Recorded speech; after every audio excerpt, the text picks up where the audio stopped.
Hey, greetings, everyone. Thanks for joining us on this Friday midsummer afternoon. I know it's that time of year when take vacations and you like being outside. So we really appreciate your taking the time today to be with us. For those of you who don't know me, which I think is very few of you, my name's Avik Basu, and I'm a board member at reDirect. Presumably, you're joining us today because you heard about the webinar from an email that reDirect sent out last month. For those of you unfamiliar with reDirect, it's a nonprofit foundation started by Steve and Rachel Kaplan back in 2015. And our aim is really to disseminate outside the academy this model that many of us knew as the reasonable person model, or RPM, which we now call supportive environments for effectiveness, or SEE. Part of the challenge of sharing this model is that it seems to apply to just about everything. And our effort today is meant to look at one particular issue, that of dispute resolution, and explore some ways in which the notions of a supportive environment might be connected to that and might help resolve disputes. I'd imagine that no one on this call is really a stranger to conflicts or disputes, whether it be in one's professional life or personal life. So let me just set the bar low here and say, at the end of this session, you won't have the answer to those challenges, but we hope that maybe you'll have a slightly different way of looking at the problem through the lens of alternative dispute resolution and we hope supportive environments. Fortunately, we've got someone here with a good deal of experience dealing with disputes. Abram Kaplan is a professor of environmental studies at Denison University and is also a board member at reDirect. He often likes to remind us that he's the only board member who didn't have formal RPM or C training. But then again, I always think in his youth, he did help type out the manuscripts for some of those classic Kaplan books, so that's got to count for something. I also want to introduce Paige Porter, who's a recent graduate from the master's program at the School for Environment and Sustainability at U of M, and she's a current fellow with reDirect. So let me conclude this introduction here with a little bit of envisioning of how this webinar, we hope this webinar will go. So aligning with our ideals, C ideals for exploratory and participatory learning, we're doing this webinar in a Q&A format. So no PowerPoints, no slides. It's really meant to be a discussion. Paige and I do have some, packaged questions, which we'll pose initially to Abram, but at any point, we hope that you will engage in question asking and discussions, and we can take this discussion wherever it may go. So to do that, I don't know if any of you have been on Zoom webinars before, but there are two ways that we're going to handle this. The first way, if you'd like to ask a question using your voice, then you can click the raise hand button at the bottom of your screen. And when you do that, we will sort of click a button and then you'll be able to speak. And you can just stay on and participate in discussion that way if you like. Another option is to click the Q&A button, also at the bottom of the screen. If you click on that button, then you can type the question that you have, and everyone can see those questions. And in fact, you can also upvote. If you like a particular question that someone else asked, you can click a thumbs up on that, and we'll try to answer those questions. We'll read those out to Abram as they come in. So let's try it. This is our first effort at doing a webinar. So bear with us, and we're really glad to have you here again. And with that, if I haven't forgotten anything, if I have, feel free to jump in, but I think I covered everything. So with that, let's move to the topic at hand. So Paige, if you want to kind of get us rolling with that. Sure thing. So these first set of questions are sort of aimed at getting us to frame ADR in a more helpful way for everybody. So maybe one of the biggest questions for Abram is, why does ADR matter, and why should people care about ADR? Yeah, well, and greetings, everybody. Want to add my thanks for joining in today. Um, I guess my sense is that conflict is a normal part of our lives. We all live it and live with it constantly, um, for better and for worse. And I also feel like we are generally not conditioned to think of conflict as a positive thing. And so, um, in my experience, and I suspect other people would agree, the environment, the setting in which we experience conflict is not supportive. It's not positive. It's not something that sort of helps us feel like we can move forward. And so, alternative dispute resolution, or ADR, as we'll refer to it, is a set of principles and tools that are really meant to try to counter that and to improve the possibilities and build our capacity so that we are able to get to outcomes that feel good and solve problems in ways that are productive. So I like this notion that you raised of sort of that we are predisposed to conflict, and certainly, taking a look around or reading the newspaper or anything, that is fairly clear. So what kinds of traits or predispositions specifically are related to that? Yeah, I think that's really important to think about. And I think there's a fair bit of evidence that we are evolutionarily predisposed towards either running as fast as we can away from conflict or putting up a fight. And so the fight or flight predispositions are really the kind of binary approaches that I think are reinforced all the time in how we're brought up and how our world works around us, certainly in the Western world, and I think more generally too. So, I very often hear people say either I love to argue, I love to get into a fight, I want to be, I want to get my nose in the middle of things, or I hate conflict, I want to hide under the table, I want to run away, I don't want anything to do with it. Those two kind of mentalities, or I don't know what the right word is there, those predispositions, I think, really, really stand out. And neither of them leads to good results, right? Someone's going to get hurt or is going to lose in the fight mode, and probably everyone's going to lose in the flight mode because the conflict was never dealt with. So in my view, the predispositions guarantee an unsupportive environment.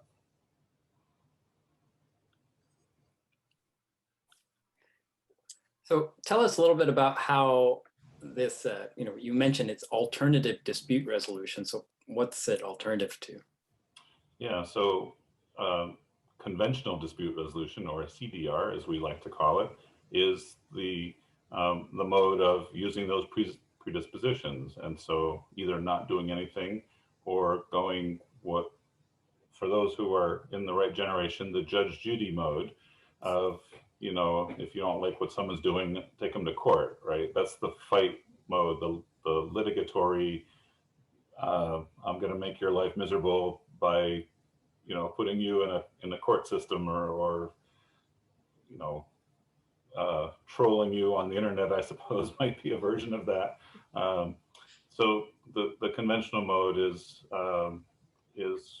really those very basic binary options, and ADR, alternative dispute resolution, is really a whole host of options and tools that can ideally get beyond that when the situation is right.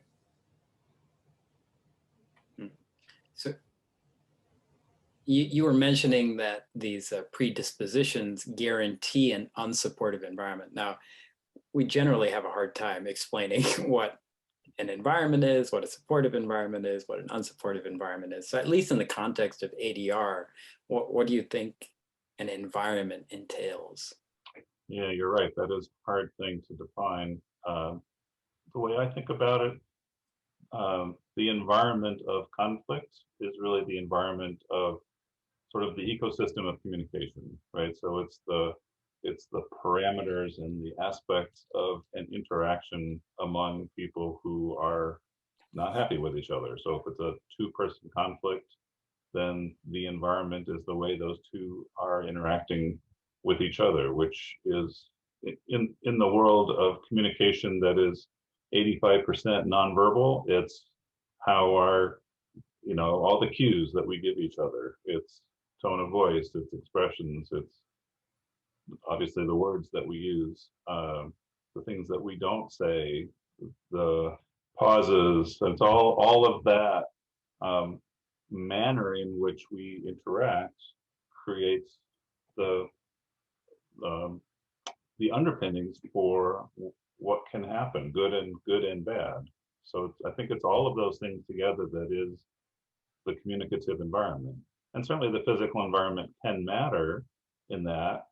Um, People talk about negotiations or situations where they're forced to sit looking into the sun, for instance, in a room, or they're put at the end of a long table with a whole lot of other people staring at them, right? I mean, those situations certainly affect what the nature of the communication will be. But I think it's this broader set of conditions that help me think about what the environment is for managing conflict. And so if we dig into that a little bit, like from a C perspective, or RPM for our alumni, I guess, from that perspective, we often talk about information needs. Now, are there some information needs that might be supported in the kinds of environments, or not, are not supportive in some of those examples you raised, of like sitting at a long table with people staring at you, or not being heard or acknowledged? Yeah, I think a lot of those factors play a big role and can lead to confusion and lack of clarity, as there are more and more cues that you're trying to decipher and discern of what's going on around you. And so, examples of people who speak different languages, or people who, if somebody has an accent that you find difficult to understand even in the same language, that is can become an overload of informational cues that will prevent you from having the bandwidth to hear like what they're actually saying, or even how they're saying it, because you're finding yourself having to focus your energies on trying to make sense of what the words are, which are again not the most important part of what they're saying, probably. So I don't know if that gets to what you're asking, but I think those are some of the features that make the situation less supportive and make that environment more complicated. I imagine that people who are coming from a different language background also use up a lot of bandwidth in trying to communicate that Absolutely. they also have. Right. So that's very much a two-way street, or a multi-way street, depending on how many people are involved. We often think about conflict as being me against you, right? A two-person thing, but most conflicts are actually not just two persons. There are multiple parties involved, whether they're at the table or not. So that too complicates things. Are you really thinking about everybody who is relevant to the situation, for instance? It seems like, yeah, go ahead, Paige. I was just going to add, I wonder, Abram, if you maybe expand on how this communication environment has really changed for a lot of us in the digital space we now often inhabit, and specifically in the context of ADR, how some of those processes might have changed from being in person. Yeah, I mean, I can only speak experientially. I don't know the research on that particularly, but certainly the cues that we get when we're texting each other are far fewer, and we're having to infer a lot more about what's going on than on a Zoom call like this. And even on a Zoom call like this, there's less information that we're able to gather from each other. And certainly in a webinar, it's pretty one way, relatively speaking, as compared to being in person, where obviously we're able to pick up more. So I do think the digital world interferes in a lot of ways in our ability to really capture everything that's going on. I suppose you could argue on the other side that it's, if you're in a quiet room and you're able to hear clearly, maybe it's better. Maybe there are situations where it's easier to have a conversation this way. than if you're sitting in a coffee shop and there's a ton of, spurious and external factors that you're having to filter out. Yeah, I'm struck by how this webinar environment on our end for the three of us as panelists is quite different from, I'm sure, each of the people in the audience who are not sure who else is seeing this and don't know. Basically, I can't see anything except the three of us. On our end, if you want the behind the scenes, is like we can see a list of who's on the call. Like there are 10 people on this webinar, for example, and many of you know each other, but wouldn't know it necessarily because you don't, you're not communicating directly with everyone, which of course creates a very particular kind of environment that loses a lot of this sort of in-person communication cues and the kinds of things that perhaps we've evolved to communicate in that fashion. And nowadays we have lots of communication environments in which those normal cues that we evolved to understand are no longer present, and that certainly has some implications, I'd imagine. So we've got a question from Lisa Bardwell, who asks, can you provide an example of an ADR process and how you applied C concepts to resolve the dispute? It seems like a lot of it is about figuring out if there is a way to develop a shared model. I assume a shared model between the conflicted parties. Yes. And I think we are going to be getting into that when we talk more specifically about some of the tools. So if Lisa doesn't mind waiting a few minutes, I think we can come back to that.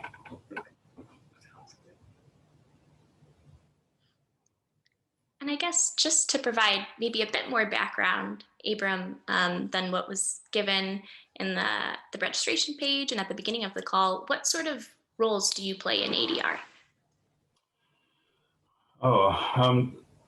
Yeah, so I mean, I've been teaching a course called Environmental Dispute Resolution at Denison for almost 30 years now, college level full semester course, very hands-on approach to dealing with a lot of these issues. I also, the U.S. Geological Survey had a national leadership program that ran for about a dozen years, and I was the lead instructor for the negotiation part of that leadership program. And then most recently, I've, with the help of some other colleagues, senior colleagues at Denison, set up what we're calling a faculty ombuds program. So I serve as the lead ombud for the basically peer support for faculty and staff at Denison who find themselves in situations where they don't know what to do and need a confidential, neutral person to talk to and help them out. So I've gotten mediator certification through that, and have gone through the International Ombuds Association Foundations course to get, I guess they call it certification for that as well. So I spend a lot of time interacting with people who are struggling with one thing or another, mostly, workplace conflicts, and doing a fair bit of conflict coaching and facilitation, and some shuttle diplomacy, which is a term we use for kind of a version of mediation where you're carrying information back and forth between parties who don't want to talk to each other or are unable to talk to each other. As well as some informal mediation as well. So a lot of listening, a lot of hearing stories, trying to be as open-minded as possible. I'm curious, this is, we're going a little far afield, but maybe, do you find it hard to listen? I mean, we always talk about the importance of listening, but it seems like there are many situations where listening can be really hard. I don't. I mean, it can be exhausting. Mm-hmm. And there's, when people come to us in the ombud setting, they have probably tried a lot of things, or they think they have tried a lot of things, or they feel like they have done a lot, I should put it that way. And so there's a lot of emotion in the story we get. So I think it's not hard to listen. It's hard to not get so drawn into the story that I feel that I have to become part of it, because it's part of the ombud's role to try to stay a little aloof or separate from it, because we're not taking sides. Mhm. So I don't know that that really gets at what you're saying, but the listening part itself, no, I don't find that difficult. I actually enjoy that a lot. Interesting. Well, let's get into the meat of this a little bit. So we sort of framed what ADR is and drew some very rough connections to see, but let's get into the meat of it. So what do you think are some options that exist for addressing conflicts that you see, and maybe kind of detailing a little bit more of these connections to the C model? Yeah, absolutely. So probably many people are familiar with the book Getting to Yes, which by Fisher and Urey, out of the Harvard Negotiation Project. It's a world bestseller. It's in its, I don't know, 5th, 6th, 20th edition. I have no idea now. It's been out for a while, and it's been mildly updated over the years. It's really considered the Bible of the alternative dispute resolution world. And I see it as a fantastic foundation for this kind of work. There are a lot of things in it that I take issue with, and it's written primarily for a business audience, so it doesn't apply, for instance, in a lot of academic settings or other nonprofit settings, for instance. But I still think it's really a valuable starting point. And so there are 4 principles in that book that are kind of the underpinnings of all of this work. And the first 2 are really, I think, probably the most central. One of them is about what they say is separating the people from the problems, and the other is about differentiating what they call positions and interests. And so I think the positions and interests one is probably the one that probably has the most traction to it. And so the idea there is that when people are following their predispositions, what you mostly hear from them are positions, like the little kid who says, "No, I'm not going to bed now," is making a positional statement. Or, you know, I'm not willing to take that job, or I'm not going to do that project. Those are positional statements. And what is behind all positions probably are a whole variety of interests. So we think about positions as being the what, kind of a stance about things, and interests as being the why, or the background behind whatever that position might be. And the more we can understand interests, the more likely we are of getting to something that's a positive outcome.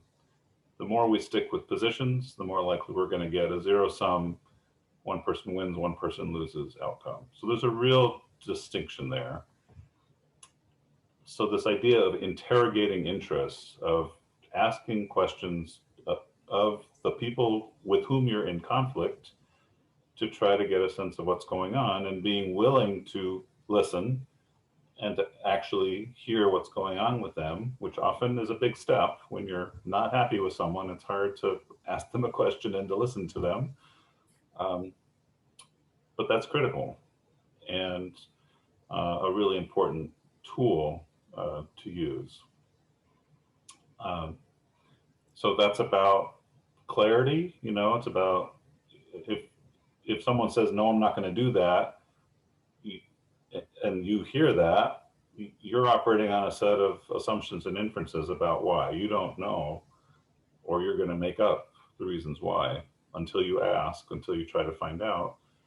And then, of course, it's reliant on the person to tell you what's going on. And sometimes people can't access that information or don't want to share it. So it's not a perfect system.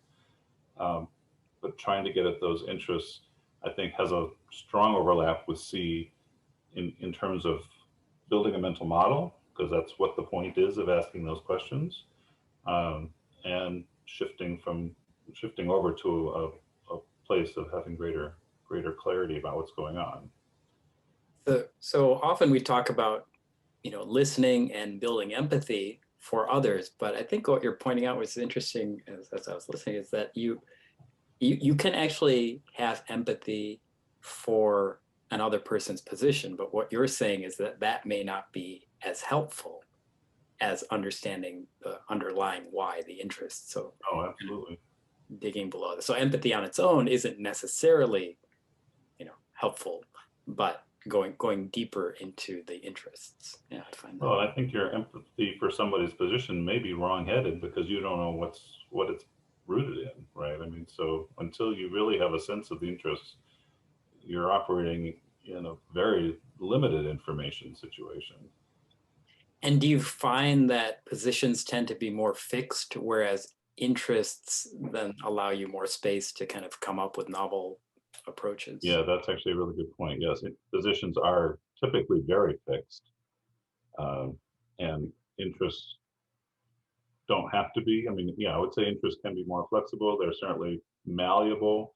Those are the things that hopefully in an ADR mode, you're finding commonalities in. And it's like, oh, I didn't realize that, you had to drive 3 hours to get to this job and that's why you didn't like it.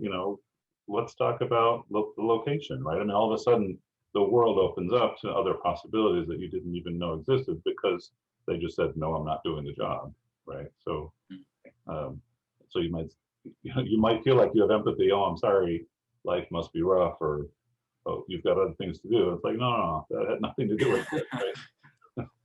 So it's easy to go down the wrong road when you're operating on a positions basis. I guess that's the point there. Let me take a quick commercial break here and say it's about 4:30 right now, which means we've got about a half an hour left. So as always, I'll just encourage all of you again to feel free to ask a question either through the raise hand or Q&A button at the bottom of your screen. So yeah, thank you. So I just want to quickly, the people versus the problem one, I think is a pretty short one of the 4 principles in getting to yes. So the idea there is that it's very easy to personalize a conflict, to say, if someone, especially when someone's being positional, to say, oh, well, that's a stupid thing to say, or you're an idiot, or right, to make it about the person. And that's, none of us like hearing those statements, which I think is kind of emblematic of maybe why it's good to try to get away from that. So thinking about what is really going on, what's the problem here, and that it's not necessarily the person, but it's something else. And so an image I really like in ADR is to think about getting the people on the same side of the table and putting the problem on the other side of the table, as opposed to the 2 people on opposite sides of the table. And again, that's meant to be metaphorical, not physical, though I suppose there are situations where it can be. And actually, I find in my conflict resolution work, where I sit in relationship to other people does make a big difference,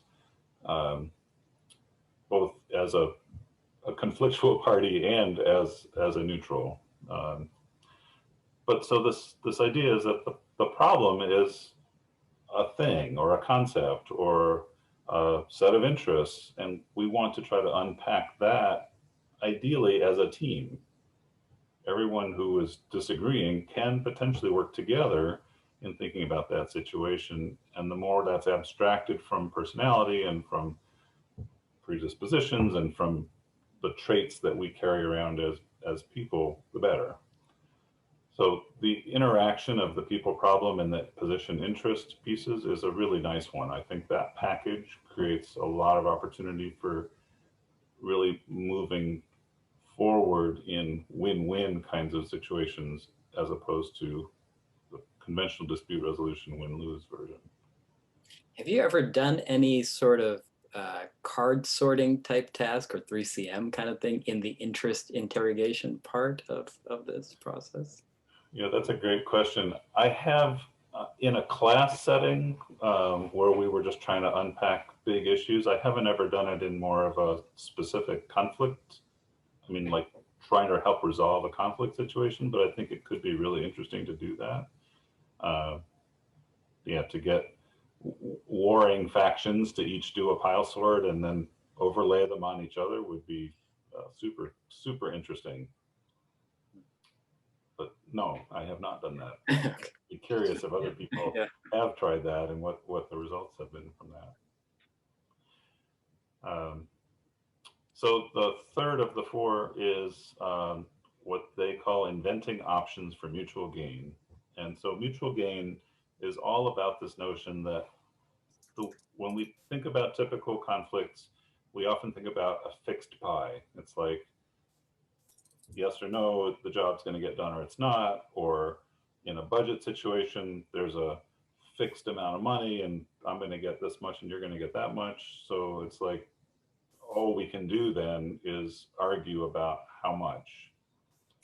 And the getting to yes model is about expanding the pie. It's like, how can we think more creatively about what the issues are, which is different than the interests, just like what is actually going on, such that maybe we can look at it in different ways. So for instance, instead of it being just about budgets, maybe we can add in the issue of time or timeliness. So perhaps I get monies earlier in the year and you get monies later in the year because I have projects that have to be done now and you have things that you want to do later. Maybe that changes the way we look at the dollars because we've now added another criterion to the mix.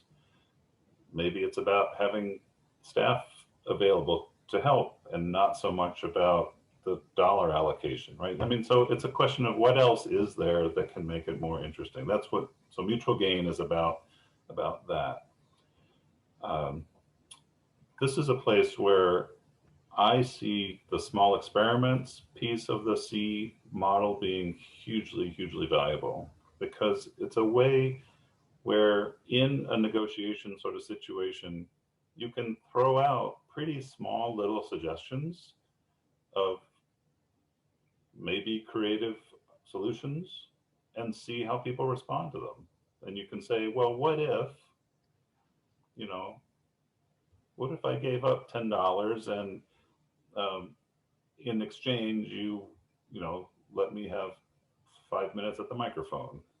I don't know. It's like, well, what would that look like? I don't have a strange example. I don't know. But, and if someone's like, no, I'm not willing to go there. It's like, okay, I didn't lose much in offering that up. And I learned a bunch from your response that you were not flexible about that. And so I need to go down a different path. But if they're like, oh, that's interesting, let's talk more about that, then your small experiment can track and can maybe turn into a bigger experiment or into something else. And so you learn from those successes and failures in tiny ways instead of in the typical conventional model where it's a lot of fighting or a lot of avoiding and it's just going to be a yes or no vote at the end. So the stakes are much higher and the information exchange is much lower. Yeah, it seems like in the conventional situation, you were in our pre-webinar conversation, you were mentioning that a lot of times people come into these dispute resolution situations thinking that the outcome is already determined. Right. And I think what you're pointing at here with the inventing options is that, that the outcome isn't certain yet. There's a lot of room for participation. Exactly. Yep. Yeah. So it's a creative process. And I think that really feeds back into the separating the people from the problem thing because, it's easy to think about, oh, well, I've negotiated with that person before and, they're never willing to do anything. It's like, but if you think about the problem and not the person, and you do offer some innovative ideas or ideas that just occur to you as you go along, you can discover that maybe they're not as fixed as you thought they were because they're learning in the process too. And so there are new things that can come up and creative ideas happen all the time. So no, there's nothing preset about the result.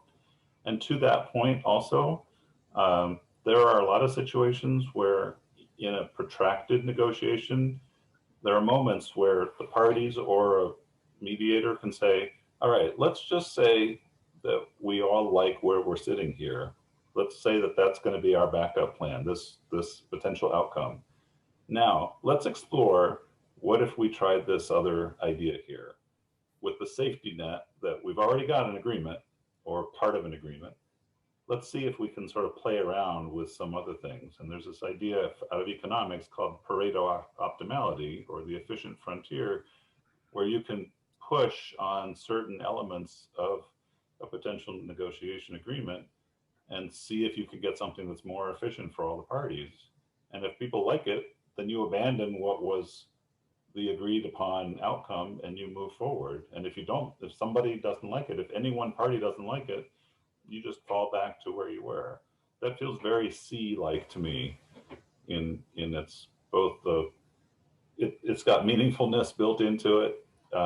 It has effective decision making built into it. It has great opportunities for clarity because everyone's sort of seeing where this is going together. And problems can be solved really in very interesting ways that way. So it kind of makes me think about some of the predispositions that I think we have with respect to our mental models, which is that we spend a lot of time and effort building our mental models, and therefore we are loath to let them go. When people contradict our models, like it can feel pretty difficult for us to let go of what we know. And I think what these sort of ideas are suggesting is that there's sort of a layer underneath that particular mental model we're talking about, and that has some more flexibility or fluidity. And I'm kind of wondering, kind of one way of thinking about it is that sometimes because our mental models, let me try this out, are sort of like black holes. Like they suck in all of our context and situations, say, oh, that's what this is. And we recognize it very quickly and clearly, and we get stuck there. And so small experiments, I think in the way you're describing it, are sort of a way for us to get out of that black hole. It's like get unstuck from our existing models, despite the fact that we've put so much effort into building them. Yeah, I think some of what you're describing is confirmation bias, right? I mean, so it's part of that black hole is that we ascribe everything we hear to being related to what we're thinking about and categorize it in a certain way, and it does get sucked into that way of thinking. And ADR is trying very hard to break those assumptions and those biases that we have by asking questions and by being creative in exploring the pie being bigger in ways that we may not even know what they are until we even have that conversation. So yes, I think that's right, and it doesn't always work, right? I mean, this is not a panacea by any means, and it's a learned set of skills. I don't think people naturally just have them. I feel like I'm learning them all the time in the work that I do. So it's more about a willingness to play and be taking the opportunity to let a conflict turn into a creative process and not assuming that it's going to turn into a fight. This is maybe jumping ahead a bit, Abram, but in trying out your small experiments as a mediator or a facilitator, how do you sort of try to maintain your own neutrality and check in with your own biases throughout the process? Yeah, so we talked about this a little bit before the webinar too, and neutrality is a word that people in the ADR field argue about all the time. The International Ombuds Association Standards of Practice used the word neutrality, but at one of their recent meetings, they were discussing actually dropping that word and maybe replacing it, because I think it's probably safe to say that there's no such thing as neutrality. And it's hard to say that to somebody who's coming in wanting help, because I want them to feel like I'm not going to take sides. And neutrality and not taking sides are more or less synonyms of each other. So we use the word multi-partiality. So the idea there in the role of the designated neutral, which is what a mediator or facilitator is that we need to hold up all of the stories that we hear. So we get a perspective from one person and we want to honor that and acknowledge that view. And then we want to hear equally from the other side, or however many other sides there are, and to hold up those stories just as much. And to try to extract ourselves from that as much as we possibly can, recognizing that we probably have a view as a human being. Multi-partiality, I mean, it's a goal, right? Is something that we feel we can live up to, whereas neutrality is maybe not so much. But certainly there are times when I struggle with that, and where,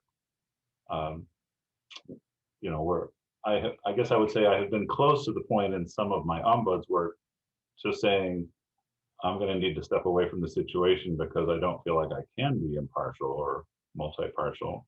And if I'm not impartial, then I'm not I shouldn't be in this role. If I'm siding with somebody, then that's not helping.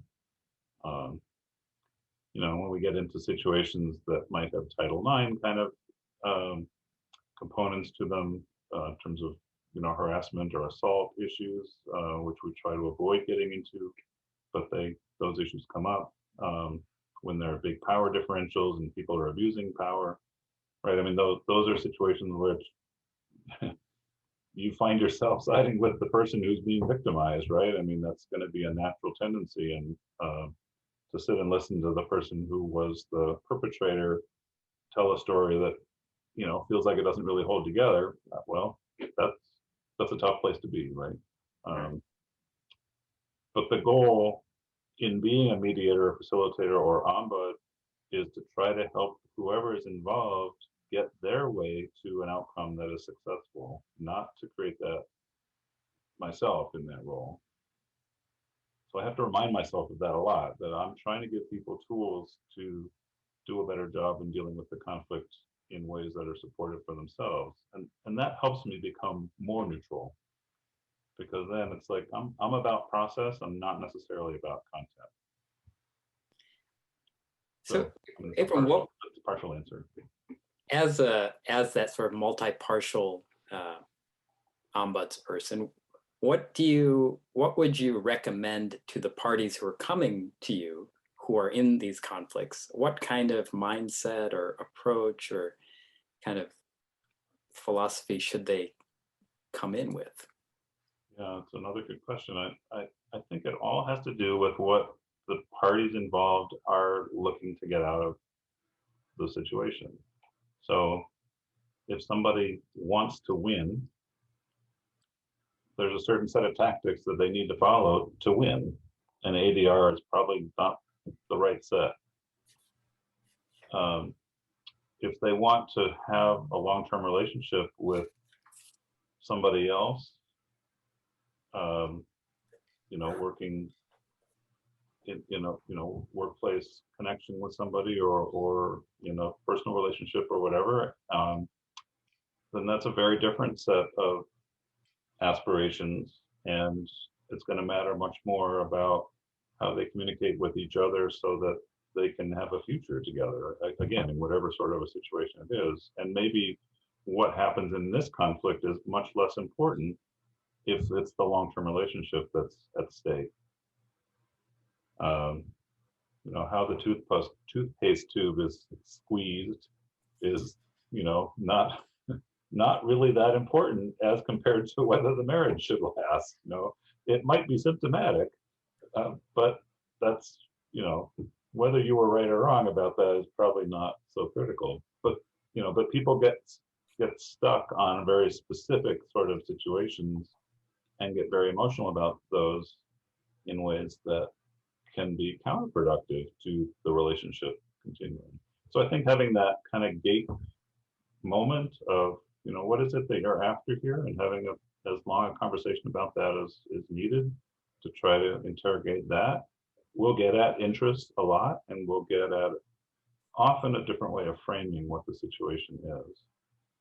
So I think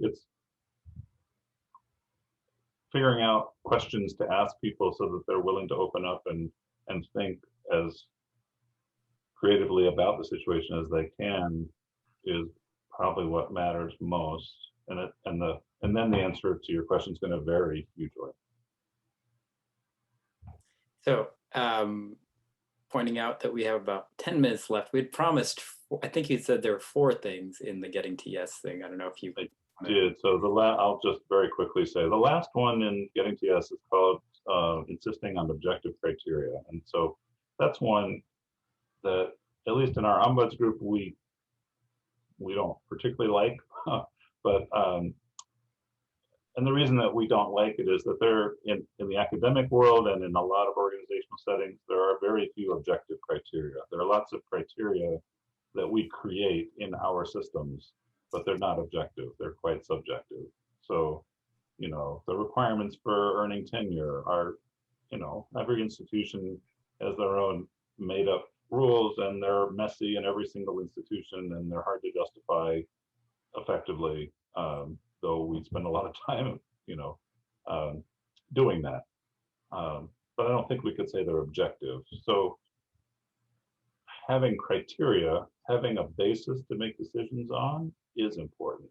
And I think that's the take home I would want people to think about from getting to yes on this one. And again, this is a great opportunity for small experiments. So taking a moment to look at the way decisions are made in an organization and asking if those are the best ways to make those organizations. You know, are we thinking about diversity and inclusion when we come up with our governance structure? Are we being attentive to power differentials when we assign people to committees? Those are very academic kinds of situations, but those are ones where, like, we can try some things out and see whether there are better results that we can come up with and redefine what the criteria are for making decisions. So again, I think the objective piece is problematic, but the notion of having solid criteria to base on is really important, and I think is a valuable piece of ADR and of linking in the C model.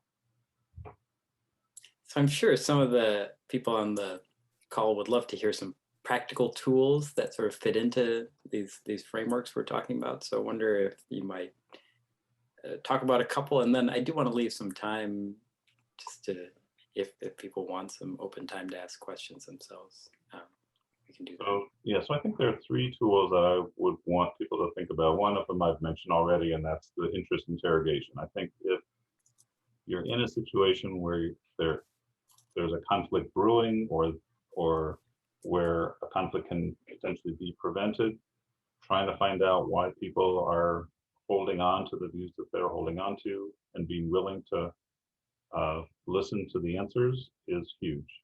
And it's something that is sort of obvious sounding, but it's done so rarely that I think it's worth keeping in mind. There are 2 pieces of the mutual gain puzzle that we use a lot. One is called single texting.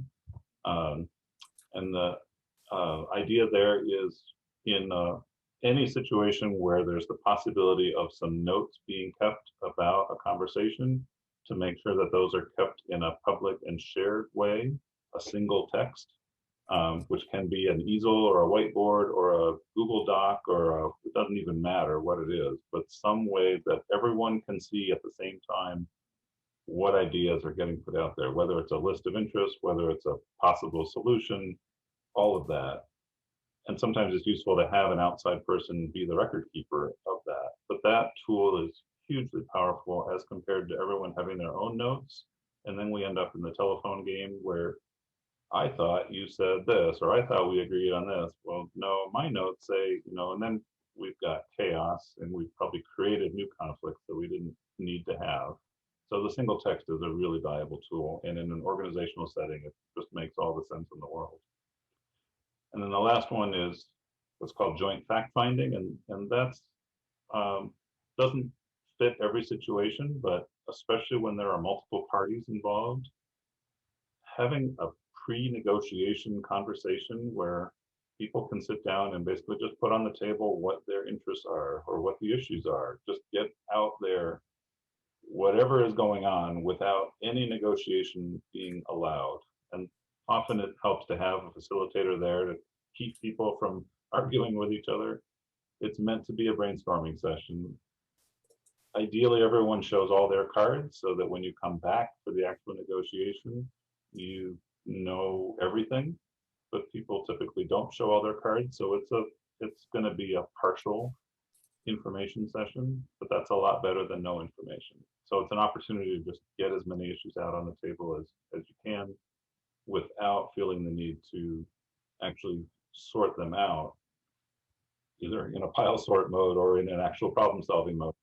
Have that information being shared so that people can then go back and Abram, we might have lost your audio for a second. Oh, there might be. am I still there? It's just a little, the volume went down for some reason.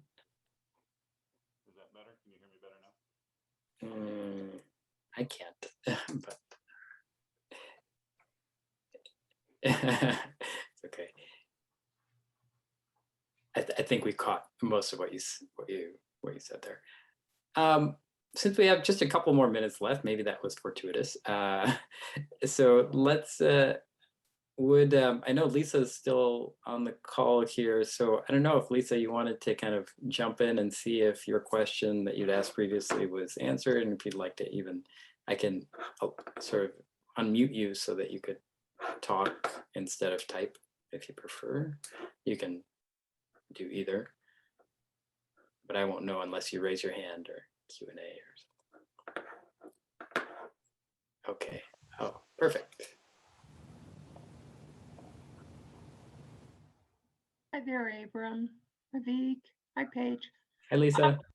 I would just love, I mean, could you give us, I want the story of some resolution and what that ended up looking like, where you really, the folks left with a different model that, I mean, I assume they come to shared model building. So tell me that part. If not, that's not true. But it seems like there should be a wonderful story about the aha moment for the parties that really kind of crystallized and made that resolution possible.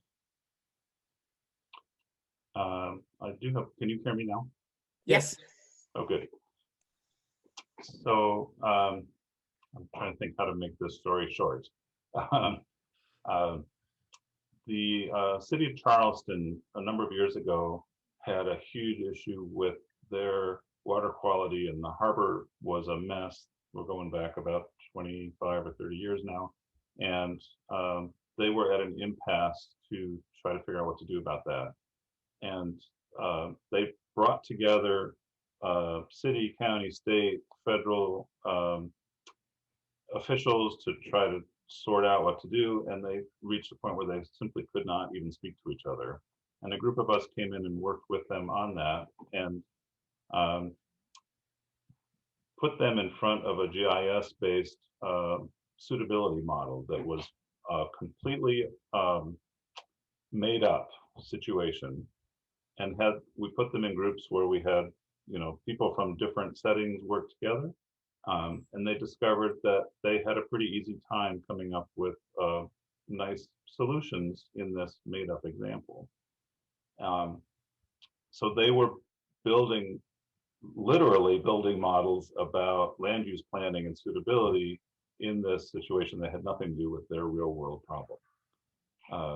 And then we talked to them about ADR and about some of the tools that we've just been talking about just now, and asked them if there was anything that they thought they had learned from the little experiment that would apply to their situation with the Charleston Harbor. And I distinctly remember one of them, a state official, saying, "You mean like talking to each other?" And someone else saying, "You mean like, are we supposed to ask each other questions?" I mean, they were a little bit like kindergartners learning about what it was like to go into first grade. And I think the aha moment for them, and they came out of this 4-day exercise with a resolution for Charleston Harbor that turned into the harbor that's there today,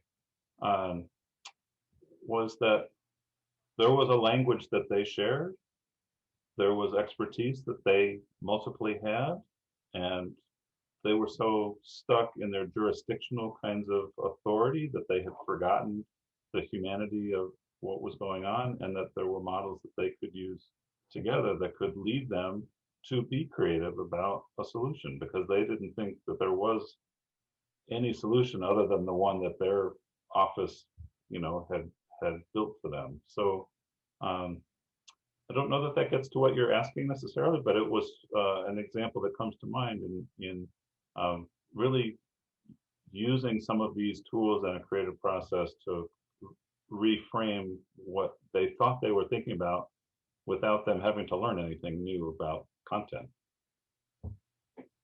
Thank you. Well, that puts us right at 5 p.m., at least Eastern Standard Time. I don't know if others have additional questions. I don't know if Abram, you can linger for a bit or not. I'm glad to if people would like. Yeah, people have questions. Well, we can take one more if people have it. But if I don't see any hands, then we might say that today will be the end of this discussion. Well, we're really grateful once again for all of you coming out today. And we'd like to do more of these if it turned out to be helpful for you. Of course, we'd like to get the word out about these as well, but it was nice to have a nice small group today so that we could see if this format works for us. What we will do, would be very helpful for us, is if you could maybe give us some feedback about how well this worked, any suggestions, modifications, and for that, Paige will send an email out to you shortly, and then you can simply respond to that email, and we'll pull together some of that feedback. Do you want a last word, Abram? I don't need it. Thank you all very much. Yeah, thanks very much.